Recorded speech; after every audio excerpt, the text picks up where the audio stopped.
Taylor and Norm Eisen are back with us. Let's jump right into it. I want to get to this soundbite of Congressman Comer defending the Trump family crypto windfall this week. And let's get everyone's reaction on the other side.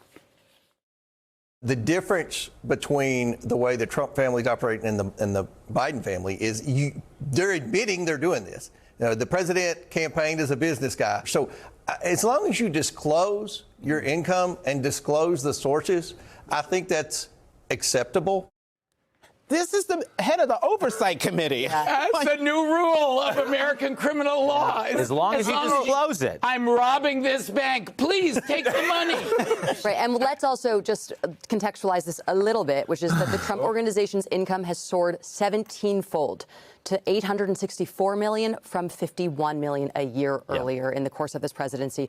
Miles, are the American people okay with what James Comer's okay with? I don't see how they could possibly be. And Norm not when they said can't it. afford food. We are not feeding American children, yet the Trump administration, the Trump family, is grifting off the presidency and making billions of dollars. I mean, as Norm just hinted at, it's as if to say, as long as you admit that you're committing a crime, it's okay. But we've seen this.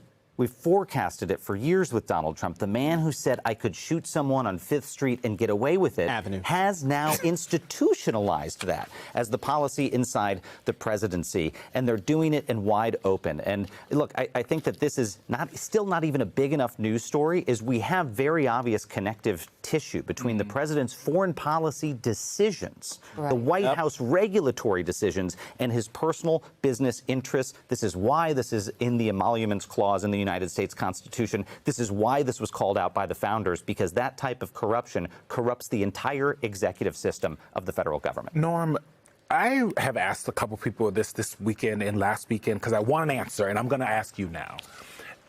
When you think about what happens to the DOJ after Trump, what are the kind of changes that need to be made? What are the kind of laws that Congress need to pass a la Watergate to say, okay, we're not doing that again?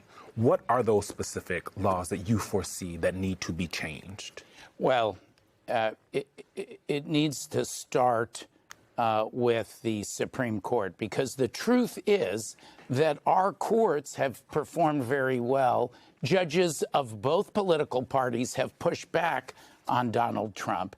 We need to have Supreme Court reform, for example, term limits, so there's a rotation of Supreme Court justices, perhaps more Supreme Court justices. That's been the place where the rule of law system has gone afoul. Second, we need to have enforcement on presidents profiting from the presidency where, as Miles says, there's an apparent connection with their official decisions. Why didn't Democrats do that last time around? This is nothing new. Trump did this for 4 years. Nobody. 2016 to 2020. You're right. And one of the lack of imagination. One of the damning parts of that Carol Leonnig piece in the New York Times and Carol's new book is the failure under Biden to imagine the degree of danger and to move the criminal investigations much more briskly. But what about Congress?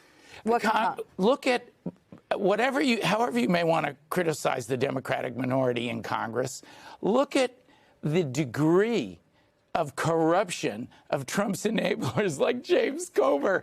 You can almost see on his face, that was like a hostage video, Jackie. You look like a happy hostage, honey. The Republican Party has been taken hostage by this corruption. And then, Eugene, one final answer to your question, and I am hopeful. We need to reform the pardon laws. Donald Trump just gave a pardon to Changpeng Zhao, the head of Binance, that has helped his company make billions. That kind of corrupt connection is wrong. It's just the tip of the iceberg. There's going to be so much more of that. Miles Taylor, Norm Eisen, we will have to have you guys back. Thank you so much, and be safe out there.